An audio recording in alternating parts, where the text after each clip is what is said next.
Kanahapnape relatives, Nimbiwa, Tahushka, Opi Miha.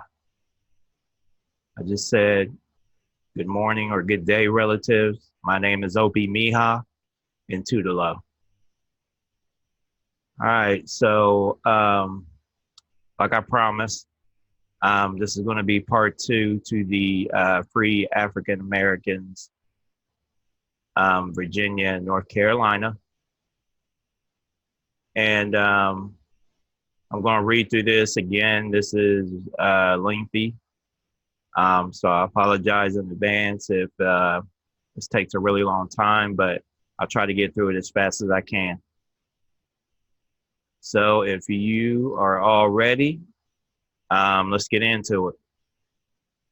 All right, so like I said before, I did Virginia. Now we're going to get into North Carolina. So it says several free African Americans voted in North Carolina General Assembly elections in 1701.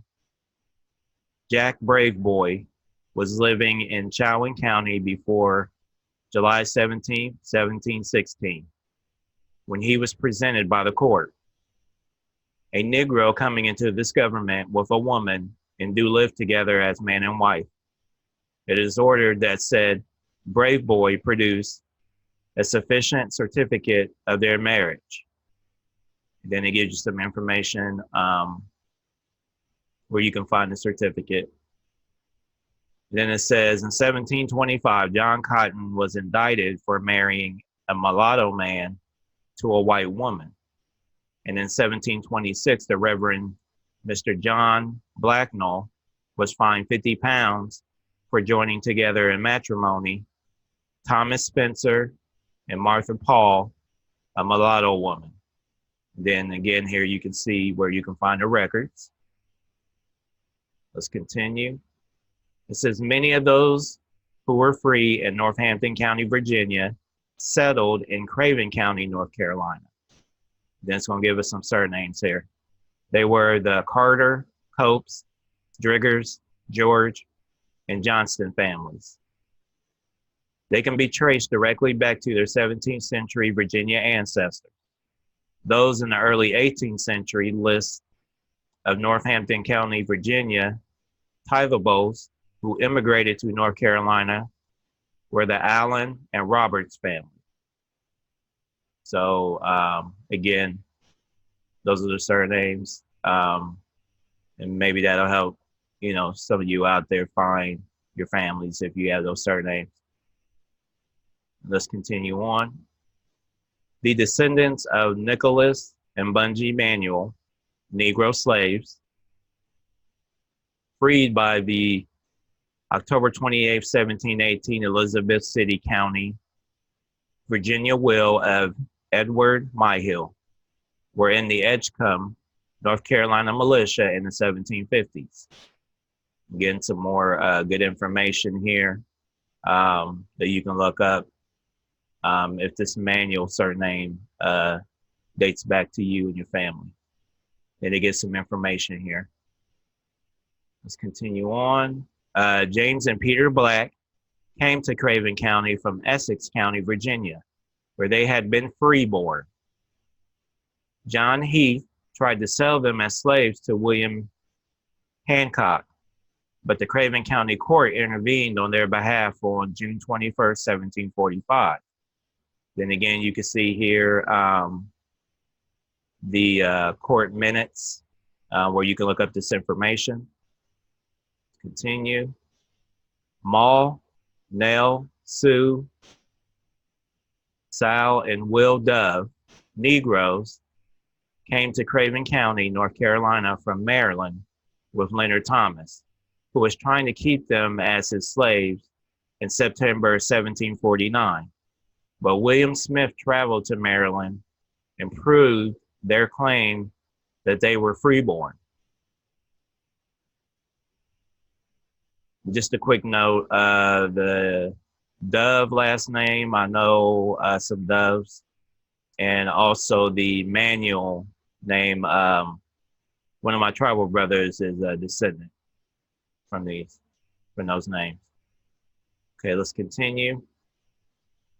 Free African American immigrants were of sufficient number in 1723 that the General Assembly received complaints of great numbers of free Negroes, mulattoes, and other persons of mixed blood that have lately removed themselves into this government, and that several of them have intermarried with the white inhabitants of this province. Continue. Whilst some North Carolina residents were complaining about the immigration of free American Indians, their white neighbors in Granville, Halifax, Hertford, and Northampton counties welcomed them. Their neighbors may have been accustomed to living among free American Indians in Virginia. They may have moved from Virginia in company with them, or perhaps they were drawn together by the adversities of the frontier. Neighbor depended heavily upon neighbor, and whites may have been more concerned with hostile Indians and harsh living conditions than they were with their neighbor's color. Continue on. The slave population on the frontier was much lower than in the settled areas of Virginia, so the presence of free American Indians would not have posed a threat to most settlers. And several of these free American Indians owned slaves of their own. However, land ownership was more likely the social equalizer for them and their white neighbors. Continue. The McKinney family, originally from Isle of Wight County, Virginia, was one of the leading white families in the area around the Roanoke River. Barnaby McKinney, member of the General Assembly from Edgecombe County in 1735, was witness to many of the early Bass, Bunch, Chavis, and Gibson deeds. John McKinney called Canon Cumbo his friend. When he mentioned him in his February 28, 1753 Edgecombe County will. Other leading white settlers who sold them land adjoining theirs and witnessed their deeds were Richard Washington, William and Thomas Bryant, Richard Pace, and William Whitehead. Arthur Williams, member of the General Assembly for Bertie County in 1735, and John Castellaw of James Castellaw, a member of the Assembly from Bertie County, had mixed race common law wives, Elizabeth and Martha Butler. Then it says down here where you can find these records. Let's continue. Then it says on November 9th, 1762, many of the leading residents of Halifax County petitioned the Assembly to repeal the discriminatory tax against free American Indians. And in May 1763, 54 of the leading citizens of Granville, Northampton, and Edgecombe counties made similar petitions. They described their free Negro and mulatto neighbors as persons of probity and good demeanor, cheerfully contribute towards the discharge of every public duty enjoined them by the law. Then it gives you another thing where you can find information on this particular comment. Then it says about 10 years later, a similar petition by 75 residents of Granville County included those of a few of the free American Indians of the county, Benjamin, Edward, and Reuben Bass, William and Gibeah Chavis, Lawrence Pettiford, and Davy Mitchell, Negro.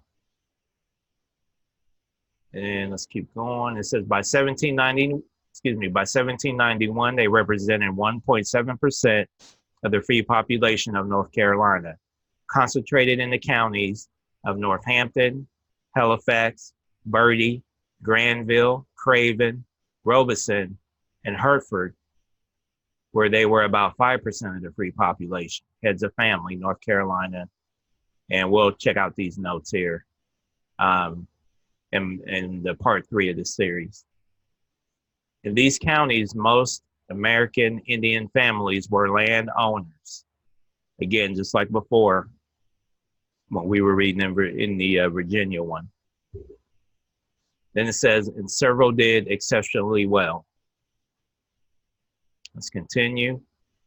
Edward Carter was the 4th largest Dobbs County landowner with 23,292 acres in 1780. It says he was head of a Dobbs County household of 8 other free, 1 white woman, and 20 slaves in 1790. The Bunch, Chavis, and Gibson families owned slaves and acquired over 1,000 acres of land on both sides of the Roanoke River. And the Chavis and Gowen families acquired over 1,000 acres in Granville County. Continue. William Chavis, a Negro, listed in the October 8, 1754 muster roll of Colonel William Eaton's Granville County Regiment, owned over 1,000 acres of land, a lodging house frequented by whites, and 8 taxable slaves. His son, Philip Chavis, also owned over 1,000 acres of land, traveled between Granville, Northampton, and Robeson counties, and lived for a while in Craven County, South Carolina. All right, let's continue on. Then it says some members of the Gibson family moved to South Carolina in 1731, where a member of the Commons House of Assembly complained that several free colored men with their white wives had immigrated from Virginia. Governor Robert Johnson of South Carolina summoned Gideon Gibson and his family to explain their presence there, and after meeting him and his family reported, so this is what he's going to say about Gideon Gibson and his family. I have had them before me in council, and upon examination find that they are not Negroes nor slaves, but free people. That the father of them here is named Gideon Gibson, and his father was also free. I have been informed by a person who lived in Virginia that this Gibson has lived there several years in good repute, and by his papers that he has produced before me, that his transactions there have been very regular. That he has for several years paid taxes for 2 tracts of land and had several Negroes of his own. That he is a carpenter by trade and is come hither for support of his family. And then it, in parentheses here, it gives you the minutes of this transcript. Continue on. Like the earlier settlers of the North Carolina frontier, Governor Johnson was more concerned with the Gibson social class than their race. In mid-18th century North Carolina, we find wealthy mixed families counted in some years by tax assessors as mulatto, and in other years as white. Jeremiah and Henry Bunch, Bertie County slave owners, were taxed in Jonathan Stanley's 1764 Bertie County list as free male mulattoes in 1764, but as whites in Stanley's 1765 Bertie list, and again as free mulattoes in 1766. Michael Going was taxed in Granville County as white in 1754, and was called Michael Going Mulatto in 1759. All right, let's continue. John Gibson, Gideon Gibson, and Gideon Chavis all married the daughters of prosperous white farmers. Some members of the Gibson, Chavis, Bunch, and Goen families became resolutely white after several generations. Continue.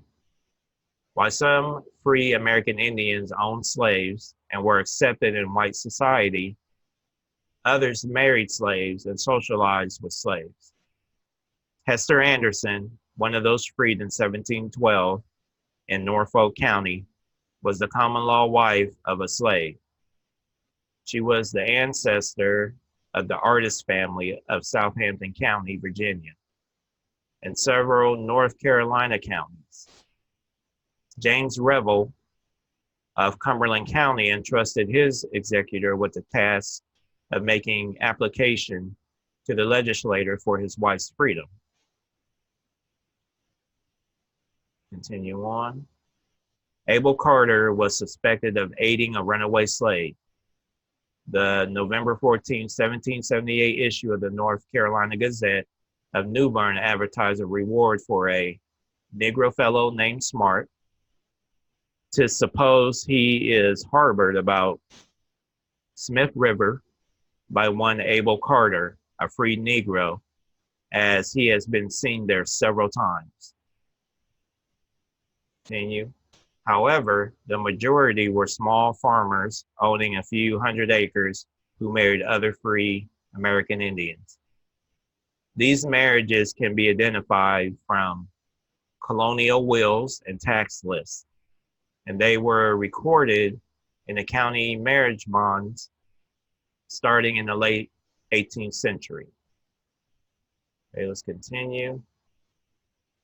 They suffered under the discriminatory North Carolina tax law enacted in 1749, which described taxables as all and every white person, male of the age of 16 years and upwards, all Negroes, mulattoes, musties, male or female, and all persons of mixed blood, to the fourth generation of the age of 12 years and upwards, and all white persons intermarrying with any Negro, mulatto, or musty, or other person of mixed blood, shall be deemed taxables. All right, let's continue on. Like I said, this is pretty lengthy, so I appreciate everyone hanging in there with me. Thus, free American Indians and Native American households can be identified by the taxation of their family members, of their female family members over 12 years of age. Some light-skinned people would claim to be white to avoid this discriminatory tax, and they would be listed by the tax collector with the notation, refuses to list his wife. And then you got some information here you can check on in parentheses. And it says, it was in the interest of the tax collector to classify those of doubtful ancestry as mulatto. Since he received a portion of the tax, let me read that again. It was in the interest of the tax collector to classify those of doubtful ancestry as mulatto, since he received a portion of the tax. However, those with some political and economic influence, like the Bass and Bunch families, were often listed as white.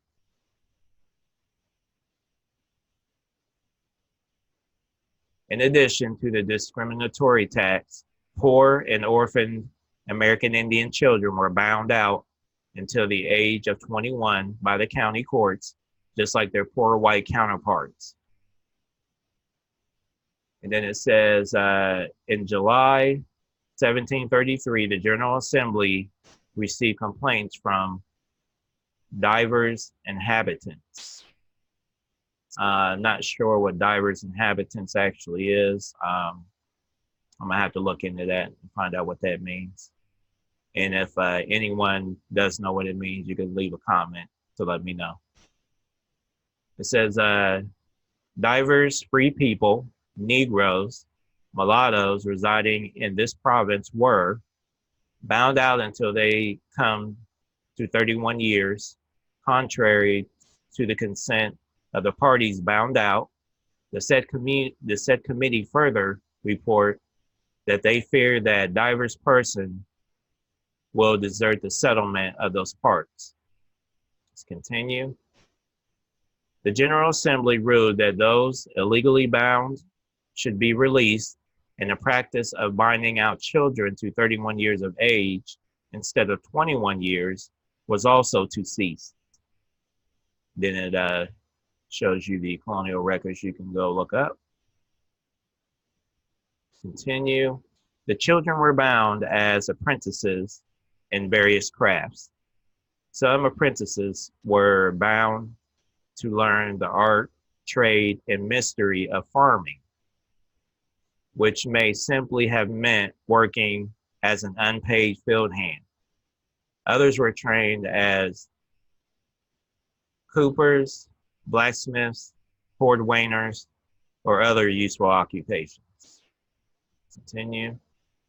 The November 1774 Bertie County Court of Pleas and Quarter Sessions ordered Jemima Wiggins, 8 years old, and Mary Beth Wiggins, 10 years old, bastard mulattoes of Sarah Wiggins, bound to John Skinner. However, this order was reversed in May 1775 court session when Edward Wiggins, the children's father, convinced the court of the said Skinner's ill and deceitful behavior, procuring said order. All right, and you can see the where you can go and check out the court minutes. Let's move on. It says the courts bound out the children of many free American Indian women because they were the common law wives of slaves. But Doll Burnett argued against the binding of her daughter, Edith, in the May 28, 1777 Johnson County Court. In the court taking the conduct, character, and circumstances of the said Doll Burnett into consideration and finding no just reason to apprehend that the said Edith would become a charge to this county, order her to be returned to the care of her said mother again. All right, let's move on. In some instances, the indentured laws virtually enslaved a person for life. George Cummins had the indenture of his white servant woman named Christian Finney extended by a year, and her child bound for 31 years by the order of the December 7th, 1736 Carteret County Court, because she had a mulatto bastard child during her service. She may have been the common law wife of a slave, where she was charged with having another mulatto born July 10th, 1739, and another on December 20th, 1743. When she applied to the court for her freedom on June 9, 1744, the court ruled that she served for another 5 months to pay for the to pay for the cost of the court suit against her. When she again applied for her freedom 6 months later, the court ruled that on checking the record, she served another year since she had a mulatto child in the time of her servitude. All right, let's continue. Some unscrupulous masters treated their apprentices like slaves. On September 21st, 1742, David Lewis brought John Russell, a 6-year-old mixed-race boy, into Craven County Court, requesting that he be bound to him and promising to cause to be learned the said boy to read and write a legible hand, and teach him, or cause to be taught the shoemaker's trade. However, Lewis made a present of the said boy to his brother, John Lewis of Chowan County, and his brother sold the boy to Captain Hughes of Suffolk County, Virginia. All right, let's continue on. Between 1759 and 1786, there were 16 American Indian apprentices in Craven County who, at the completion of their indentures, had to petition the court for their freedom. The court ruled in the favor of the petitioners in every case. So it actually shows you the minutes where you can find this. And this is actually going to be one of the notes that we will go over in part 3. All right, let's continue. See what else we got. Caleb Locklear was bound apprentice to Stephen Cades, who assigned him to Francis Kennedy, who assigned him to James O'Neill, who assigned him to Thomas Hadley, who refused to release him from his indenture until ordered to do so by the July 27, 1786 Cumberland County Court. And then again, you can see where you can find the minutes for that court case. All right, let's continue. John Harris, a white Hyde County carpenter, found guilty of begetting a bastard child by Mary Barrow, a white spinster, was required by law to support her. However, in June 1756, when the child was about 2 months old, the court learned that the child was mixed race. Harris was compensated for his expense by binding the child, a mulatto named George, to him for 21 years. Wow. All right, let's continue. Robert West Sr. advertised in the North Carolina Gazette of New Bern on March 13, 1752 for Thomas Bowman, as he was a runaway slave. Ran away from the subscribers on Roanoke River, a Negro fellow named Thomas Bowman, a very good blacksmith, near 6 feet high. He can read, write, and cipher. Whoever will apprehend him shall be paid 12 pistols, besides what the law allows. And it shows you where you can find that article as well. Let's continue. It says almost 20 years later, Thomas Bowman was taxable, free mulatto, in John Moore's household in the Bertie County tax list of 1771, 1772, and 1774. All right, let's move on. A South Carolinian advertised in the North Carolina Central and Fayetteville Gazettes on July 25th, 1795, for Nancy Oxendine, a daughter of Charles Oxendine of Robeson County. $10 reward to deliver to the subscriber in Georgetown, a musty servant woman named Nancy Oxendine. She is a stout wench of a light complexion, about 30 years old. It is supposed she has been ells away by her brother and sister. The latter lives in Fayetteville. Then it shows you where you can read about that article. Let's move on. We also find cases where children were willingly bound by their parents to neighbors, friends, and relatives. Lovey Bass bound her illegitimate child, Nathan, to her neighbor, George Anderson. George Anderson was probably the boy's father. He devised his land to Nathan and his farm animals to Lovey Bass, but left his wife and children only a shilling each. And then you can see the where you can find his will. All right, let's move on. It says other apprentices were simply a way for a person to acknowledge responsibility for a child's support. Mary Bibby, a, in parentheses, black, taxable, had a baseborn child named Fanny, who was bound out to Amy Ingram in Butt County on May 13, 1772. And here in parentheses it says Warren County. However, Mary had been living in the Ingram household for at least 10 years prior to this.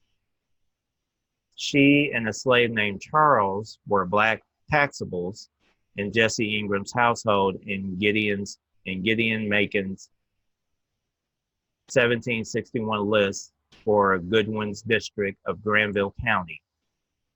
And she and Charles were taxables in the Ingram's household in the 1771 Butt County tax list of William Person.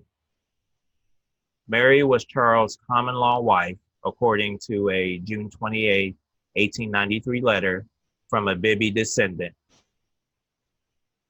Narcissa Bradley, to her children. All right, let's keep going. And it says some masters took the apprenticeship seriously. In Bertie County on September 26, 1768, Frederick James, 7 years old, natural son of Anne James, was bound as an apprentice to John Norwood. And about 50 years later, on February 25, 1817, we find Frederick James was able to write his own Bertie County will in good handwriting. And then it shows where you can find that information. Keep going. Then it says free American Indians were also in danger of having their children stolen and sold into slavery. In his Revolutionary War pension application on March 7, 1834, Drury Tan declared in Southampton County, Virginia court that he was stolen from his parents when a small boy by persons unknown to him, who were carrying him to sell him into slavery, and had gotten with him and other stolen property as far as the mountain on their way. That his parents made complaint to a Mr. Tanner Alford, who was then a magistrate in the county of Wake State of North Carolina, to get me back from those who had stolen me. And he did pursue the rogues and overtook them at the mountains and took me from them. All right, let's continue. An advertisement in the April 10th, 1770 issue of the North Carolina Gazette of New Bern describes how the Driggers family was victimized in Craven County, North Carolina. Broke into the house under the care of Ann Driggers, a free Negro woman, 2 men in disguise with marks on their faces and clubs in their hands, beat and wounded her terribly and carried away all 4 of her children. And it shows where you can read that article at. Continue. And John Scott, freeborn Negro, testified in Berkeley County, South Carolina, on January 17, 1754, that 3 men, Joseph Devitt, William Devitt, and Zachariah Martin, entered by force the house of his daughter, Amy Hawley, and carried her off with her 6 children, and he thinks they are taking them north to sell as slaves. All right, let's move on. And it says one of the children was recovered in Orange County, North Carolina, where the county court appointed Thomas Chavis to return the child to South Carolina on March 12, 1754. Then it'll show you the court minutes for that. All right, let's move on. It says stealing free American Indians to sell them into slavery in another state was not a crime in North Carolina until 1779. However, free American Indians were offered some protection under the law. In 1793, the murderer of John James of Northampton County was committed to jail according to the March 20th, 1793 issue of the North Carolina Journal. Last night, Harris Allen, who was committed for the murder of John James, a free mulatto of Northampton County, made his escape from the gallows of his town. He is a remarkable tall man and has on a short round jacket. Then you can see where you can find that article as well. Let's move on. And it says, many of the families in this history have at least one member who fought in the Revolutionary War. Several moved to South Carolina in the 18th century, and their names appear in the musters of the South Carolina militia in the 1759 Cherokee expedition. And it shows here where you can find that information in parentheses here. All right, let's move on. And it says, this service, alongside whites, established long-lasting friendships. William Bryan, a justice of the peace for Johnston County, testified in court for Holiday Haycock in support of his application for a Revolutionary War pension on September 21st, 1834, explaining that in the times of our Revolutionary War, free Negroes and mulattoes mustered in the ranks with white men. This affiant has frequently mustered in company with said free Negroes and mulattoes. That class of persons were equally liable to draft and frequently volunteered in the public service. And H. Thompson Vanable wrote for him to the Commissioner of Pensions in Washington. The case of Holiday Haycock of North Carolina has been suspended merely because he was a free man of color. As we understand that several cases of this sort have been admitted, you will oblige us by having it admitted. And then Charles Robeson Key, a leading citizen of Northampton County, testified that he knew Drury Walden for more than 20 years and that no man, not James Polk himself, is a better moral character. All right, let's keep going. Many free African American families sold their land, many free American Indian families sold their land in the early 19th century and headed west or remained in North Carolina as poor farm laborers. This was probably the consequence of the combination of deteriorating economic conditions and the restrictive free Negro Code laws. Check into the free Negro Code laws as well, but I think they're going to give a little explanation about it. Beginning in 1826 and counting through the 1850s, North Carolina passed a series of restrictive laws termed the Free Negro Code by John Hope Franklin. Free American Indians lost their right to vote and were required to obtain a license to carry a gun. Tensions arising from Nat Turner's slave rebellion in nearby Southampton County, Virginia, played a major role in the passage of these laws. It is also possible that moves against the American Indian population helped to divert the attention of poor whites from their worsening economic conditions in the 1830s. All right, let's move on. With the whole state literally up in arms over Nat Turner's rebellion, delegates to the General Assembly from New Bern called on the Assembly, setting forth the incompetencies of free persons of color exercising the privilege of voting. Edmund B. Freeman, editor of the Roanoke Advocate, a Halifax County weekly, boldly came to their support in January 5th, 1832 issue. Let's read what he says.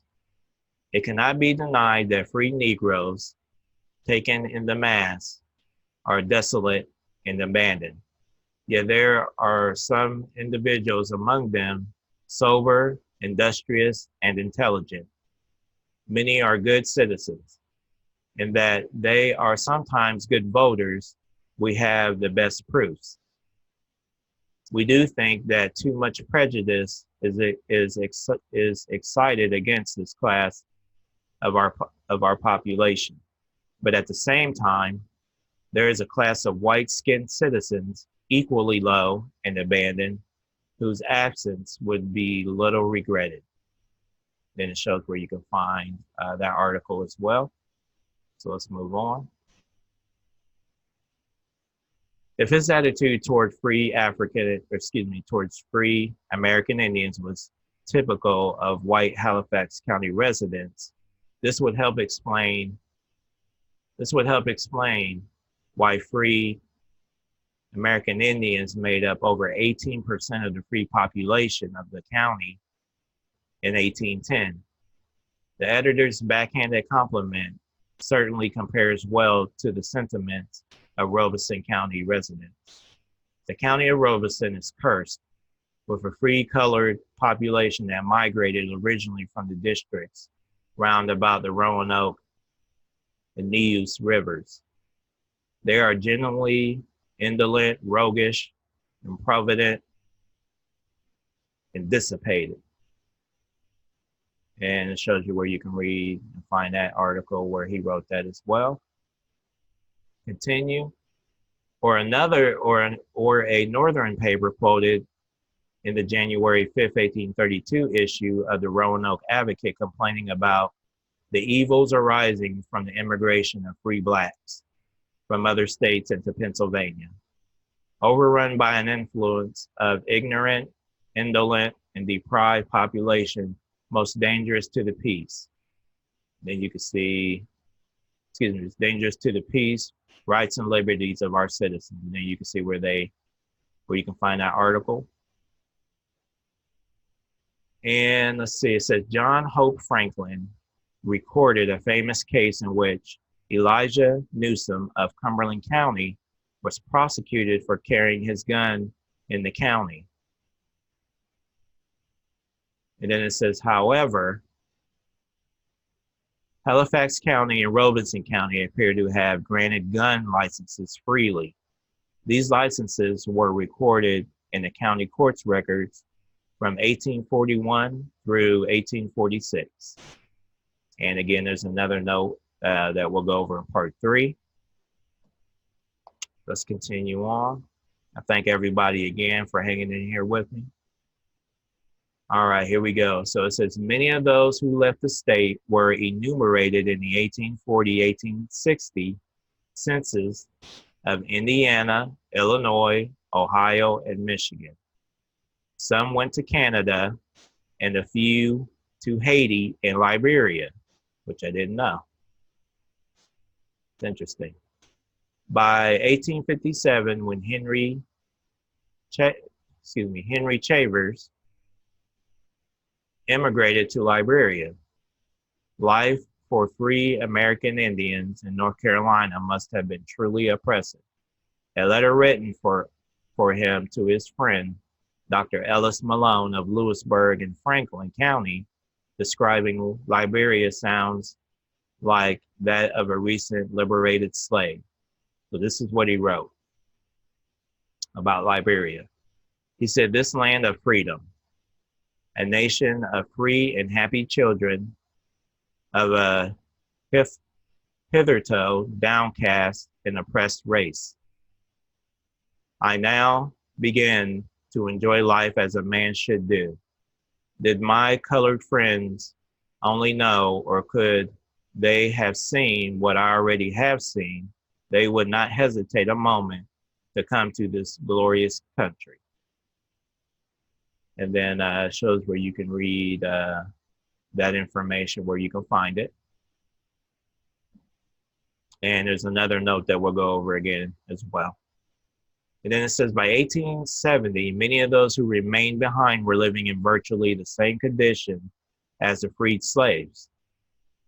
In the 1870 census for Northampton County, North Carolina, the most common occupation listed for those who were free before 1800 was farm laborer, the same occupation as the former slaves. Some married former slaves, and by the 20th century, they had no idea their ancestors had been free. All right, let's move on. Okay, so here's a good part of this as well. We'll get into some of the Indian tribes. It says some of the lighter-skinned descendants of these families form their own distinct communities, which have been subject to anthropological research. Those in Robeson County are called Lumbee Indians. In Halifax and Warren counties, Haliwa-Saponi. In South Carolina, Brass Ankles and Turks. In Tennessee and Kentucky, Melungeons and Portuguese. And in Ohio, Carmel Indians. Several fantastic theories on their origin have been suggested. One is that they were from Raleigh's lost colony at Roanoke, and another that they were an amalgamation of the Siouan-speaking tribes in North and South Carolina. Then it shows you where you can find this information as well. All right, let's continue on. It says documents from a court case held in Johnson County, Tennessee in 1858 provided a detailed description of one such family. They illustrated the extent to which the family was accepted by the white community and the extent to which the family history was already clouded by myths in 1858. Joshua Perkins, born about 1732 in Accomack County, Virginia, was the mulatto son of a white woman. He owned land in Robeson County, North Carolina in 1761, moved to Liberty County, South Carolina, and in 1785 moved to what later became Washington County, Tennessee. Along the way, succeeding generations of his family married light-skinned or white people. They owned a ferry, racehorses, and an iron ore mine, ran the local schoolhouse, and were election officials. However, conditions had changed drastically just prior to the Civil War in 1858 when Jacob F. Perkins, great-grandson of Joshua Perkins, brought an unsuccessful suit against one of his neighbors in Circuit Court of Johnson County for slander because he called him a free Negro. And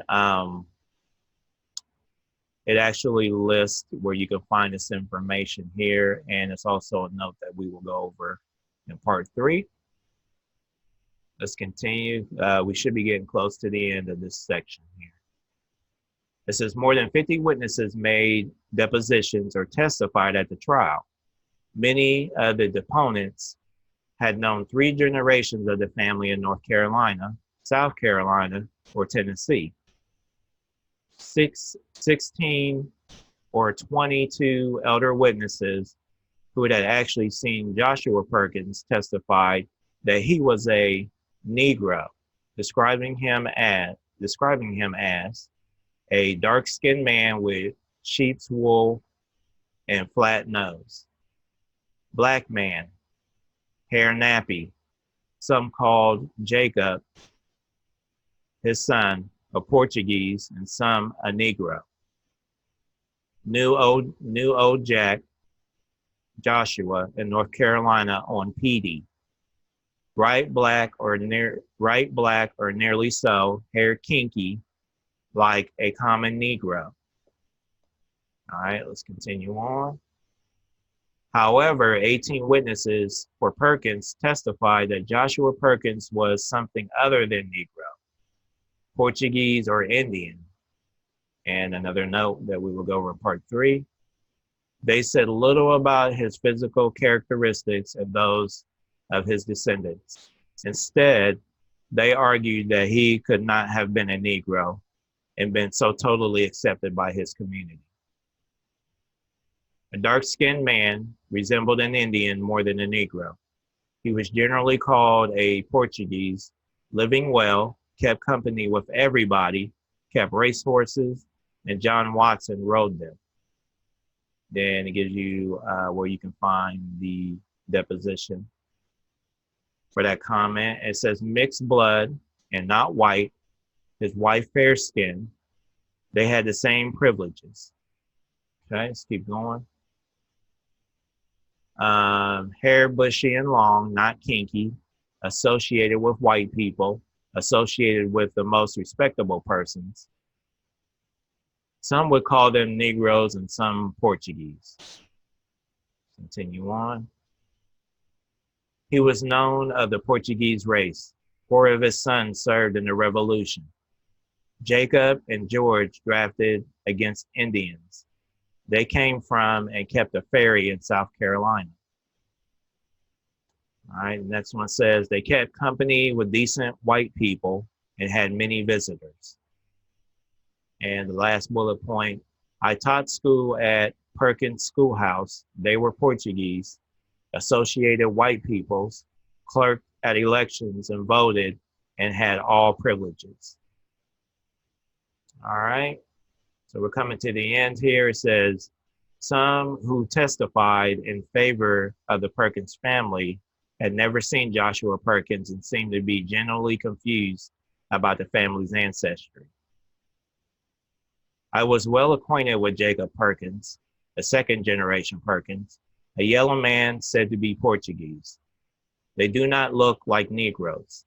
I have been about his house a great deal and nursed for his wife. She was a little yellow and called the same race, had blue eyes, black hair, was visited by white folks. And then it says, one of the deponents, 77-year-old Daniel Stout, explained very simply how people of African descent could have been treated well by their white neighbors. Never heard him called a Negro. People in those days said nothing about such things. All right. And that is the end of the North Carolina section. So I'm gonna stop screen sharing. So if you hung in there with me, again, I greatly appreciate you doing that. I just wanted to take the time and read the part 2, which was the section about North Carolina. So again, I hope it helped in some kind of way. You know, I know it was long and lengthy, but you know, sometimes we gotta go through that to find the gems. Anyway, I appreciate all of you out there for watching. One love as always, many blessings to everyone. And we will come back again and do part 3. See you then.